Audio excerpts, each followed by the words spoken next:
Y desde que la Suprema Corte falló en contra de la primera parte del Plan B electoral, la idea de que los ministros sean elegidos por voto popular, como en el siglo XIX, ha estado en el debate y en la polémica. ¿Es viable? ¿Es deseable todo esto? Agradezco mucho que nos tome la comunicación Roberto Lara Chagoyán, es abogado constitucionalista y profesor e investigador del TEC de Monterrey. Muy buenas noches, gracias por acompañarnos. Qué gusto saludarte. ¿Cómo estás? Buenas noches, gracias por la invitación. Estoy a tus órdenes. Oye, ¿cómo ves viable esta propuesta de que los ministros de la Suprema Corte de Justicia pudiesen ser elegidos a través del voto popular siempre y cuando, por supuesto, cumplan con los requisitos indispensables para este encargo, el de ministros de la Suprema Corte? De ninguna manera. ¿Por? Es un debate que se da hace mucho tiempo, se da en los foros académicos y se da en el foro político, por supuesto. Pero hay razones muy importantes que conviene que la gente conozca. El hecho de que sean funcionarios públicos que ejerzan el poder, de eso no se deriva necesariamente que deban ser electos por el pueblo. Se confunde el funcionario judicial, que ciertamente es una autoridad, pero que no se puede comparar en absoluto con un funcionario de la administración pública. Por la siguiente razón. ¿Un presidente de la República y un diputado sí se puede comparar? Porque ellos son elegidos por voto popular. Por supuesto, porque precisamente ellos vienen de origen, digamos, representativo. Su función es representativa de un pedazo de la sociedad. Por eso hay partidos políticos, que son una parte de la sociedad que los postula y que son a quien representan cuando ejercen el poder. Eso es lo más natural del mundo. El diputado de Morena, el diputado del PRI, del PAN, el presidente electo por un partido por otro, pues representa a su partido, a sus votantes. Es así. En cambio, un juez jamás puede representar a una fracción de la población, a ningún partido político. Una cuestión de representatividad, entonces, dirías tú. Es una cuestión de representatividad. Los ministros y los jueces en general no representan a nadie en particular, representan a la ley. Y la ley es abstracta, impersonal, es decir, es para todos por igual.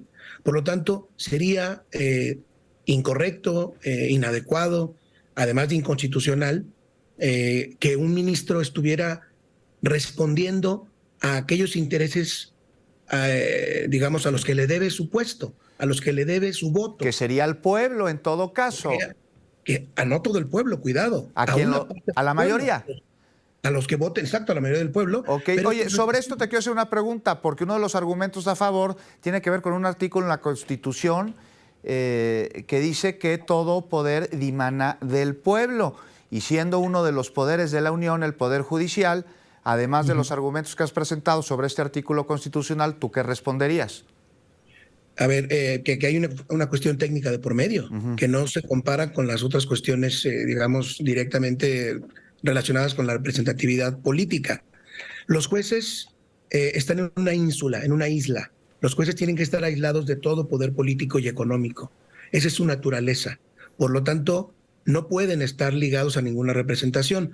Del hecho que dimane del pueblo... ¿Quién los elige a los jueces? ¿Los que lo eligen o la manera en la que se elige ahora a los jueces los hace estar exentos de algún posible conflicto de interés? El pueblo los elige, el pueblo los elige, Juan, por supuesto que sí, claro. Pero no los elige directamente, los elige indirectamente. El presidente de la República es electo por el pueblo, él propone ternas y el Senado, electo por el pueblo, elige de una de las ternas. ¿Me explico? Es una elección indirecta. No es una elección directa, esa es toda la diferencia. Por supuesto que emana del pueblo y por supuesto que al final de cuentas está conectado con la representatividad, pero precisamente estos diques que existen entre el pueblo directo y los jueces, que son el Senado de la República y el presidente, son guardas que previene la Constitución para que podamos filtrar o podamos elegir o se puedan elegir, digamos, a las personas técnicamente más adecuadas, es decir, que sepan derecho, que verdaderamente sepan derecho, que tengan la vocación judicial y que además tengan la característica de la independencia. Esa es una palabra importante, Juan. Independencia judicial significa una obligación de los jueces de resolver conforme a derecho, que es correlativa esta obligación a un derecho de la gente a que le resuelvan sus problemas desde el derecho solamente y no desde el poder y no desde la economía y no desde la política. ¿Me explico? Un juez tiene que estar aislado de cualquier influencia política, económica, financiera, etcétera. Si yo tengo un problema de la herencia de mi padre, no quisiera que el juez que me vaya a resolver el asunto haya sido electo por una facción, un pedazo de la gente, de la población, que esté, no sé, en contra del neoliberalismo y considere que eso de las herencias es una locura, que debía expropiarse todo y dárselo a los pobres. ¿Me explico? Doctor, bueno, pues clarísimo tu punto y te agradezco muchísimo que nos hayas acompañado y pues ahí está, doctor Lara, muchísimas gracias. De nada, Juan. Muchas gracias, doctor Lara. Y bueno, seguiremos, por supuesto, hablando sobre este tema mientras lo cambiamos y vamos a